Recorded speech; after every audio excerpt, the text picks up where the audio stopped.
ಬೆಳಗಾವಿ ಗ್ರಾಮಾಂತರ ಮಾಜಿ ಶಾಸಕ ಸಂಜಯ್ ಪಾಟೀಲ್ ಎಲ್ಲ ಸಮುದಾಯದವರನ್ನ ಜೊತೆಯಲ್ಲಿ ಕರೆದುಕೊಂಡು ಹೋಗುವ ನಾಯಕರಾಗಿದ್ದು ಅವರನ್ನ ಈ ಬಾರಿ ಲೋಕಸಭೆ ಚುನಾವಣೆಗೆ ಕಣಕ್ಕಿಳಿಸಬೇಕೆಂದು ಗ್ರಾಮೀಣ ಭಾಗದ ಮರಾಠ ಸಮುದಾಯದವರು ಒತ್ತಾಯಿಸಿದ್ದಾರೆ. ಲೋಕಸಭೆ ಚುನಾವಣೆಯ ನಿಮಿತ್ತ ಬೆಳಗಾವಿ ಗ್ರಾಮೀಣ ಕ್ಷೇತ್ರದ ಮರಾಠ ಸಮಾಜದ ಸಮಾವೇಶ ಇಂದು ಕ್ಯಾಂಪ್ನಲ್ಲಿರುವ ಗಂಗಾಧರ್ ಶಾನ್ಭಾಗ್ ಸಭಾಂಗಣದಲ್ಲಿ ನಡೆಯಿತು. ಈ ಬಾರಿಯ ಲೋಕಸಭೆ ಚುನಾವಣೆಗೆ ಬೆಳಗಾವಿ ಕ್ಷೇತ್ರದಿಂದ ಮಾಜಿ ಶಾಸಕ ಸಂಜಯ್ ಪಾಟೀಲ್ ಅವರನ್ನ ನಾಮಕರಣ ಮಾಡಬೇಕೆಂದು ಸಭೆಯಲ್ಲಿ ಒತ್ತಾಯಿಸಲಾಯಿತು. ಆ ನಿಟ್ಟಿನಲ್ಲಿ ನಿರ್ಣಯ ಅಂಗೀಕರಿಸಲಾಯಿತು.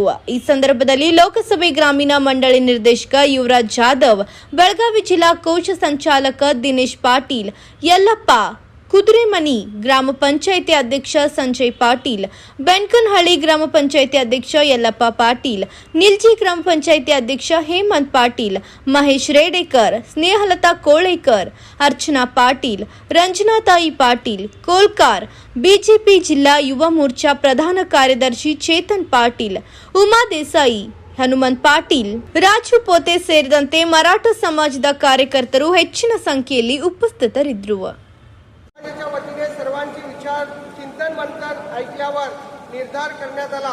मराठी आणि कन्नड भाषेवर प्रभुत्व असलेले दोन्ही घटकांना एकत्रित करून विकास साधणारे, समाजातील प्रत्येक जात आणि धर्म न बघता समान दृष्टिकोनातून समाजाची विकास कामे करण्यात कटिबद्ध असणारे, हिंदू धर्माचा प्रचार आणि प्रसार करण्यासाठी संपूर्ण वेळ देणारे, हिंदुत्वाची विचारधारा आणि अखंड भारत एक भारत या विचारधारेने वक्तृत्वातून समाजावर ठसा उमटविणारे, सामाजिक, राजकीय, आर्थिक, शैक्षणिक, महिला सबलीकरण या सर्व घटकांचा एकत्रितपणे विचार करून प्रत्येकाला न्याय देणारी अशी व्यक्ती बेळगाव जिल्ह्यामध्ये कोण आहे असा विचार करून सर्वानुमते ठरवण्यात आले.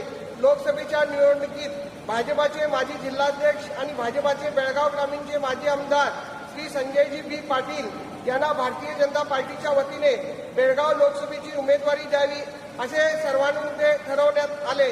सगळ्यांना मान्य आहे तर हात